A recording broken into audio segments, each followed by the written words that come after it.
कैसे हो बच्चों? मैं उम्मीद करता हूँ कि तुमने मेरी पिछली लेक्चर को ध्यानपूर्वक देखा होगा और उससे ज्ञान को ग्रहण किया होगा। मैंने पिछली लेक्चर में अभी तक इक्वेशन सॉल्व करने की 3 विधियाँ आपको बताई थी। 3 मेथड्स कौन कौन थे? तो एक था सब्स्टिट्यूशन मेथड, उसके बाद हमने देखा था एलिमिनेशन मेथड्स, तीसरा हमने देखा था क्रॉस मल्टीप्लिकेशन मेथड्स, और ये जो चौथा मेथड है इसको हम बोलेंगे ग्राफिकल मेथड। तो और बच्चों हम जानते हैं कि ग्राफिकल मेथड में हम किस तरीके से इक्वेशन सॉल्व करते हैं। तो ग्राफिकल मेथड में कुछ टर्म्स हैं, मैं स्टेप बाय स्टेप तुम्हें क्लियर कराता हूँ। देखो, ग्राफिकल मेथड में इक्वेशन की जो होती है बाबू, जो इक्वेशन तुम लिखते हो ये इस पैटर्न का होता है, a1x plus b1y plus c1 is equal to 0। और दूसरा इक्वेशन चूँकि x के साथ वाले को हम a से डिनोट करते हैं, अब a1 यहाँ हम लिख चुके हैं तो यहाँ क्या लिखेंगे a2, तो a2x plus b2y plus c2 बराबर 0। मैंने ये क्रॉस मल्टीप्लिकेशन में आपको ये पैटर्न बतलाया था कि इक्वेशन इस पैटर्न का होता है। अब यहाँ a1 की जगह कोई भी वैल्यू हो सकती है, कांस्टेंट वैल्यू, यहाँ a2 की जगह कोई वैल्यू हो सकती है, यहाँ b1 की जगह कोई वैल्यू हो सकती है, b2 की जगह कोई वैल्यू हो सकती है, c1 की जगह कोई वैल्यू हो सकती है और c2 की जगह कोई वैल्यू हो सकती है। ठीक है बच्चों? अब देखो, जब ऐसा हो, एक एग्जाम्पल मैं ले लेता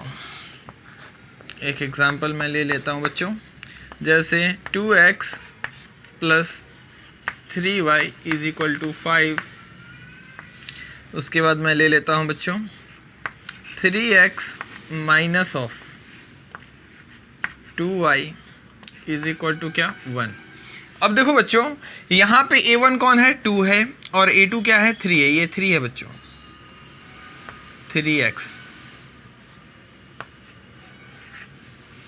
यहाँ पे क्या है, 3y माइनस ऑफ, यहाँ नीचे में है 2y। ठीक है, तो अगर मैं लिखूँ a1 बाई a2, मुझे बताओ a1 की जगह 2 है तो मैं क्या लिखूँगा, 2, और a2 की जगह कितने हैं, 3। चलो आगे मुझे बताओ, बराबर का साइन मैं दूंगा और यहाँ पे आगे y की जगह पे है 3 और नीचे में y की जगह है -2। ये माइनस नीचे नहीं रहेगा, ऊपर चला जाएगा। मुझे बताओ ये बराबर है क्या, नहीं है बराबर, यानी ये कट गया, यानी 2/3 इज नॉट इक्वल टू 3/-2। देखो, जैसे ही ऐसा कंडीशन आए जब 2 इक्वेशन हो, तो हम यहाँ सबसे पहले ये जानेंगे कि सॉल्यूशन के आधार पर हम कितने टाइप के इक्वेशन की बात करते हैं और किस किस टाइप का ग्राफ हो सकता है, क्योंकि एग्जामिनेशन में आपसे ऑब्जेक्टिव सीधे इसी तौर पे पूछ लिए जाएंगे कि बताइए 1 सॉल्यूशन अगर किसी इक्वेशन का होता है तो उसके ग्राफ कैसे होंगे या उसको हम क्या बोलेंगे। ठीक है बच्चों, तो यहाँ देखो, अगर 2x plus 3y is equal to 5, 3x minus 2y is equal to 1, ऐसा 2 इक्वेशन दिया हुआ है, तो हम क्या करेंगे, रेशियो निकालेंगे a1 बाई a2 का, फिर निकालेंगे b1 बाई b2 का। ये अगर आपस में बराबर नहीं होते हैं तो यहाँ से हमें कितना वैल्यू आने वाला है, सॉल्यूशन का एक आंसर आएगा। कितना आंसर आएगा बच्चों, एक आंसर। और ग्राफ इसका कैसा होगा, तो ये मान लो कि इक्वेशन की फर्स्ट इक्वेशन की लाइन ये है और सेकेंड की लाइन ये है, तो ये एक जगह कट कर रही है ना बच्चों, तो यहाँ ये इस पॉइंट पे ये y देगी और इस पॉइंट पे ये क्या दे देगी, x। तो हमें x और y की रिजल्ट मिल जाएगी। तो देखो, 1 सॉल्यूशन के लिए क्या होता है, इंटरसेक्ट करेंगे, ग्राफ क्या करेंगे, इंटरसेक्ट करेंगे। आपसे पूछेगा क्वेश्चन कि बताइए 1 सॉल्यूशन, अगर 2 इक्वेशन है और उनका एक फिक्स सॉल्यूशन हो, यानी यूनिक सॉल्यूशन हो, तो उसके लिए ग्राफ कैसी होगी हमारी, तो हमारी ग्राफ जो होगी इंटरसेक्टिंग होगी। इंटरसेक्ट करने का मतलब वो एक जगह पे कटेगी, तो ये हो गई इंटरसेक्टिंग ग्राफ। तो 1 सॉल्यूशन या यूनिक सॉल्यूशन के लिए हमारी जो ग्राफ होगी वो क्या होगी बच्चों, तो इंटरसेक्टिंग लाइंस होगी। तो ये रहा हमारा इंटरसेक्टिंग लाइंस। अगला, इनको हम कंसिस्टेंट बोलते हैं। क्या बोलते हैं, इस टाइप के इक्वेशन को कंसिस्टेंट भी बोलते हैं। जैसे आपसे पूछेगा, क्वेश्चन दे देगा इक्वेशन का और आपसे बोलेगा ये कंसिस्टेंट है कि इनकंसिस्टेंट है, तो कंसिस्टेंट का मतलब कि उत्तर आना चाहिए, कम से कम एक उत्तर तो आना ही चाहिए, एक आंसर तो आना ही चाहिए। एक से ज़्यादा भी आंसर आए तो भी वो कंसिस्टेंट में ही काउंट होगा।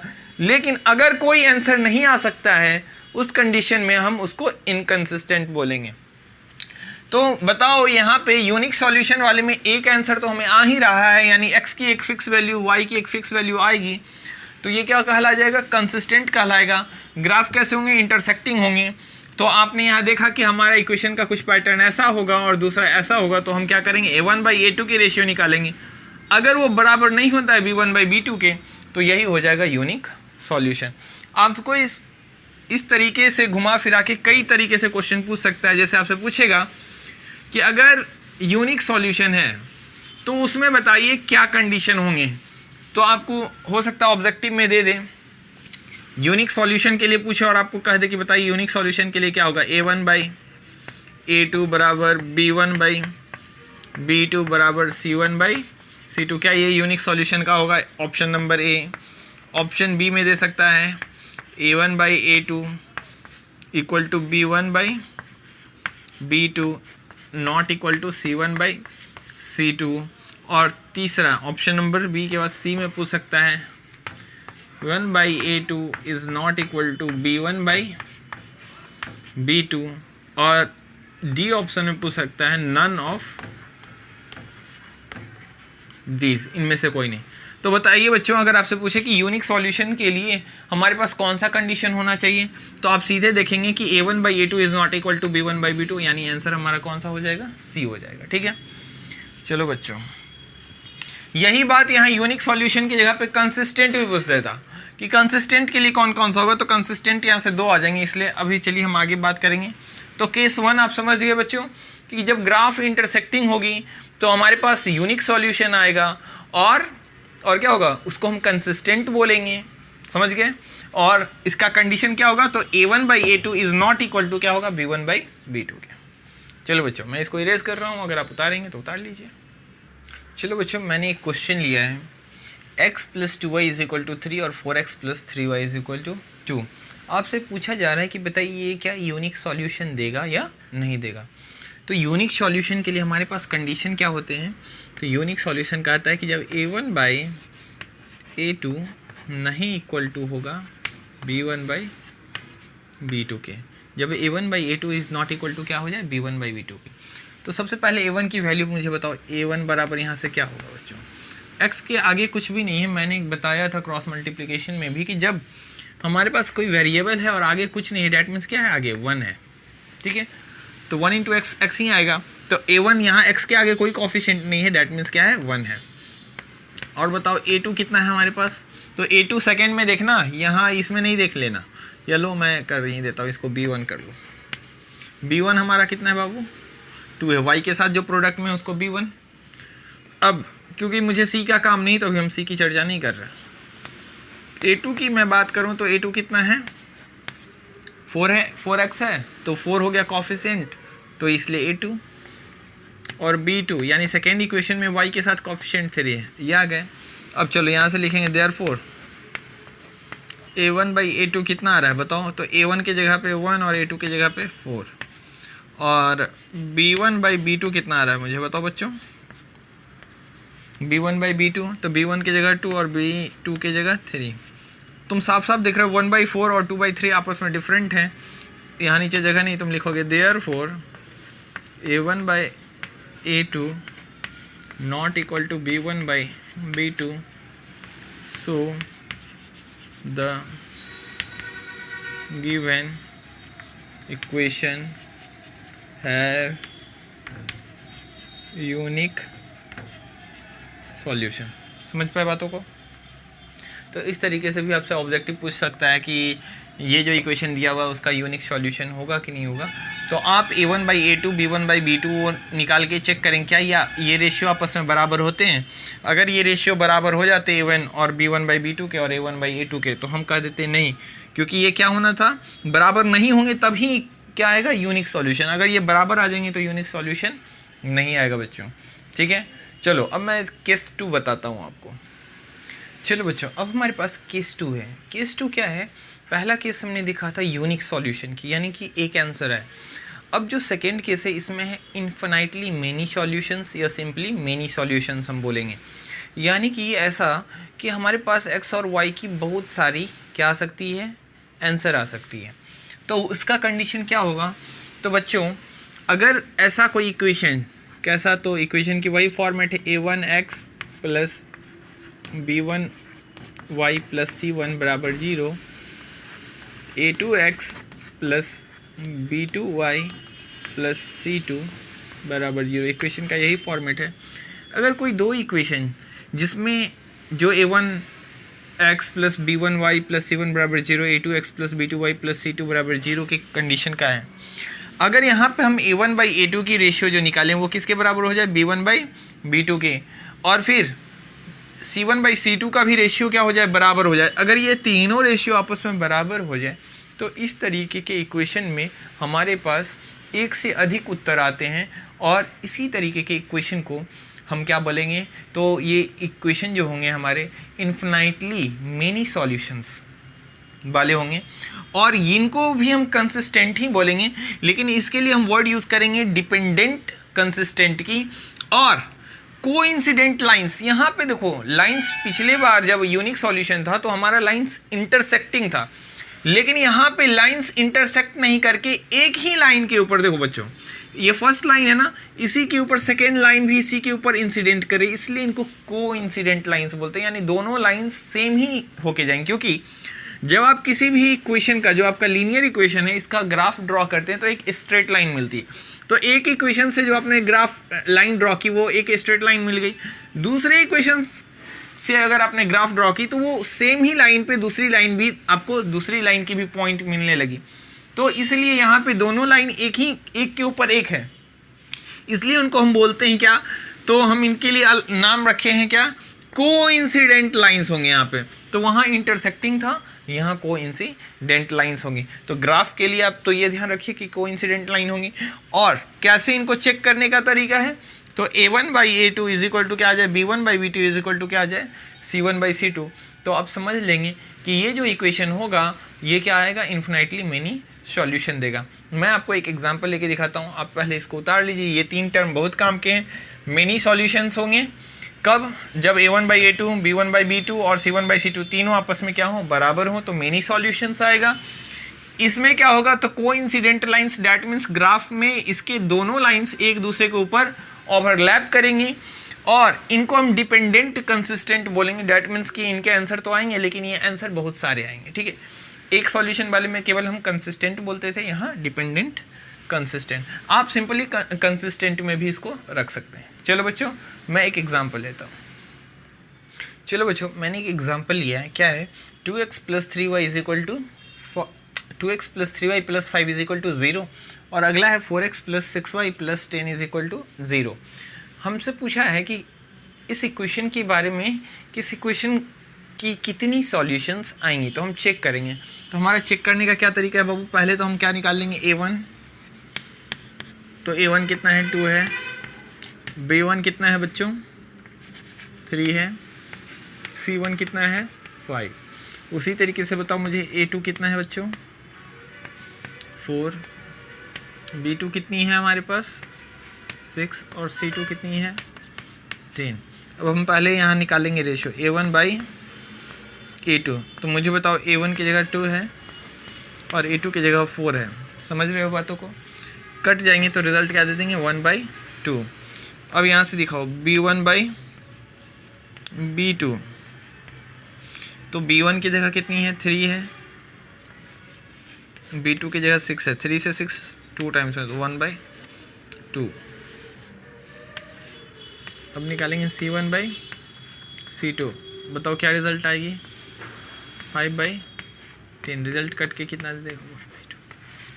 क्या देखा बच्चों तुमने, a1 बाई a2 भी आ गई फाइनली 1/2, b1 बाई b2 भी फाइनली कट के कितने आ गई, 1/2, और c1 बाई c2 भी 1/2। डैट मीन्स हम कह सकते हैं यहाँ से a1 by a2 is equal to b1 by b2 is equal to c1 by c2। तो a1 by a2 is equal to b1 by b2 is equal to c1 by c2 हो गई। तो ये क्या कंडीशन होती है, किसकी condition बाबू, infinitely many solution, या सिंपली मेनी सॉल्यूशन भी लिख सकते हो।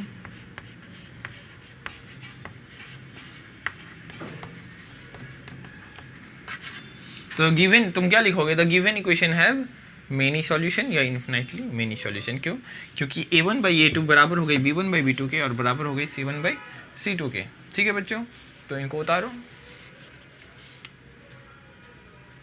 चलो अब हम नेक्स्ट केस की बात करते हैं। चलो बच्चों अब हमारे पास केस 3 है। केस 3 क्या कहता है, हमने अभी देखा एक सॉल्यूशन, मेनी सॉल्यूशन, अब केस 3 है जिसमें आएगा नो सॉल्यूशन, यानी कि हम उसको सॉल्व करके कोई आंसर नहीं ला सकते। तो ऐसा इक्वेशन कैसा होगा? पहले तो नो सॉल्यूशन वाले में हम जब ग्राफ ड्रॉ करेंगे उस दो लाइंस की, तो दोनों लाइंस कभी भी एक दूसरे को काटेगी नहीं, इसी वजह से हमारे पास कोई आंसर नहीं आएगा। क्यों? क्योंकि हमारे पास आंसर तभी आता है जब इस लाइन और इस लाइन की कोई पॉइंट मीट करती है, कॉमन पॉइंट्स होती है। जैसे जब ये कट करते थे तो इन दोनों लाइंस में ये पॉइंट क्या होती थी बाबू? कॉमन होती थी। तो एक आंसर था, एक पॉइंट पे कट करते थे, एक आंसर था। अभी इन्फिनाइटली मेनी सॉल्यूशन में हमने क्या देखा? तो इसी लाइन पर दूसरी लाइन भी हुआ करती थी, सेम इसी लाइन पर से दूसरी लाइन भी। तो चूंकि दूसरी लाइन भी ओवरलैप कर जाती थी तो प्रत्येक पॉइंट उस लाइन के इस लाइन के आपस में मिलते थे। तो यहाँ पे ढेर सारे पॉइंट हैं, सब के सब कॉमन हो जा रहे थे, इसलिए बहुत सारी आंसर हमें मिल रही थी। लेकिन पैरेलल वाले में हमारे पास कोई भी ऐसा पॉइंट नहीं है जो कि इस लाइन और इस लाइन पे क्या हो? कॉमन हो। यानी कि ऐसा इन दोनों लाइन के बीच ऐसा कोई पॉइंट नहीं। कुछ बच्चे सोचो सर यहाँ एक्स एक्सिस और एक्स एक्सिस तो कॉमन हो गया। बच्चों यहाँ x की अलग वैल्यू होगी, यहाँ x की अलग वैल्यू होगी, यहाँ पे y की अलग वैल्यू होगी। ये लाइन अगर इसको कट करके निकल जाए तो ये y की अलग वैल्यू होगी।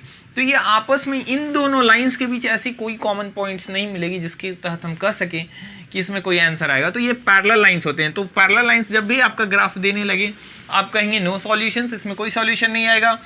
तो अगर ग्राफिकली नो सॉल्यूशन की बात करें तो आपको याद रखना है पैरेलल लाइंस, अगर पैरेलल लाइंस है तो मतलब नो सॉल्यूशन।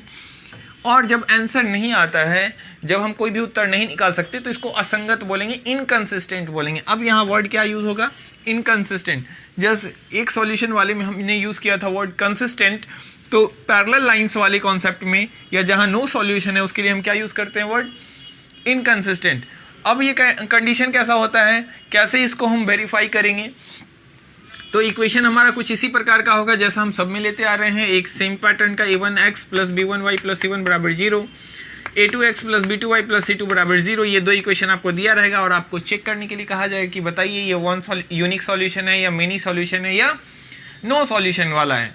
तो आप यहाँ पे बिना सॉल्व किए, आपको सॉल्व नहीं करके ये बताना है, आपको बिना सॉल्व किए। तो उस कंडीशन में हम क्या करते हैं? रेशियो निकालते हैं a1/a2, b1/b2 और c1/c2।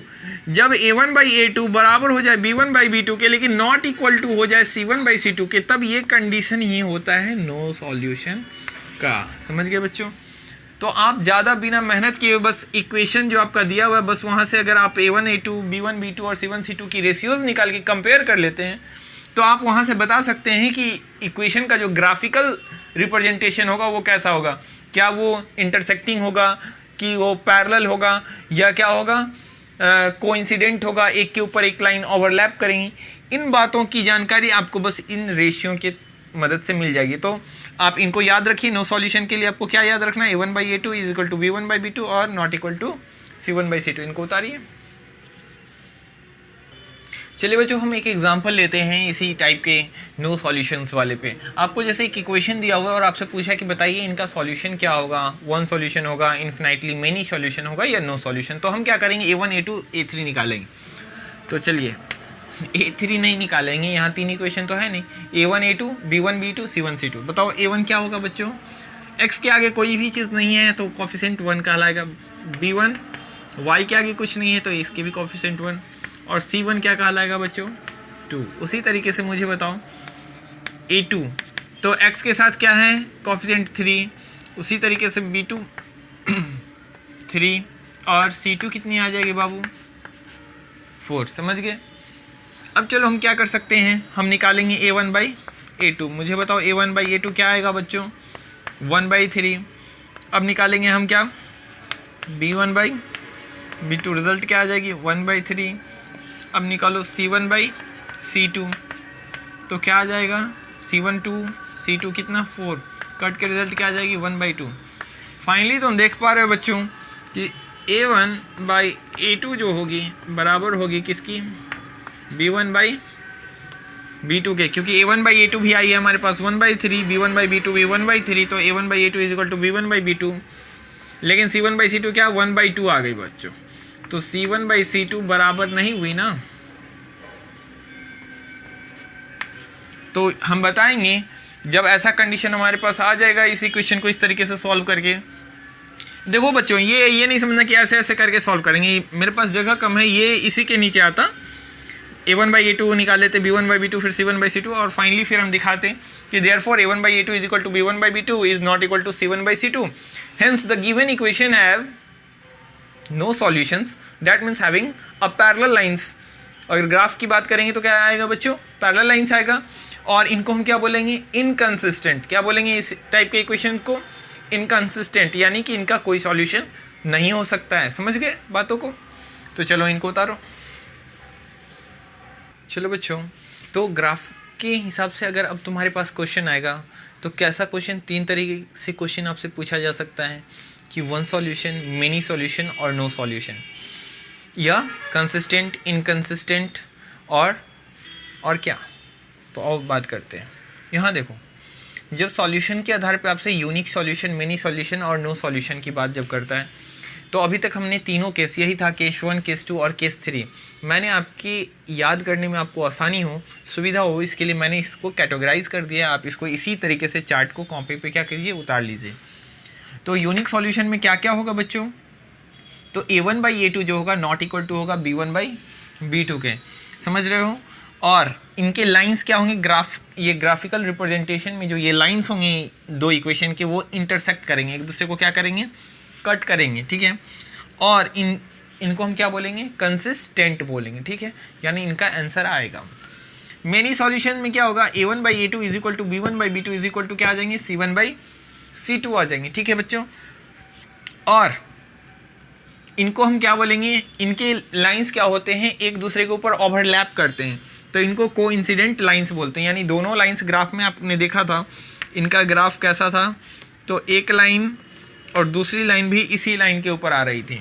इसके ग्राफ किस तरीके से थे, तो एक लाइन दूसरी लाइन कट रही थी, और इनके लाइंस हमने क्या देखे थे ग्राफ पे, पैरेलल थे। क्या थे बाबू, पैरेलल थे।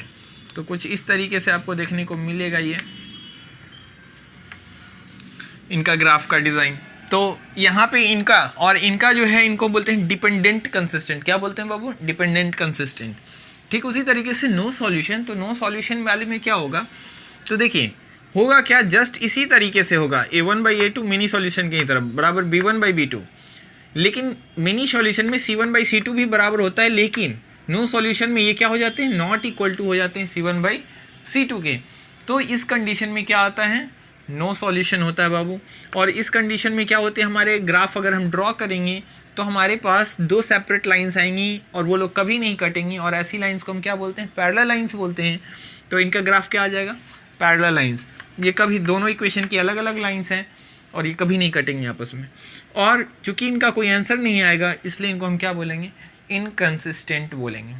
तो आई होप कि आप समझ पाए होंगे कि किस प्रकार अगर कोई इक्वेशन दिया हो तो आप पता कर सकते हैं कि वो क्या है, कंसिस्टेंट है कि इनकंसिस्टेंट है, या क्या है। समझ गए बच्चों।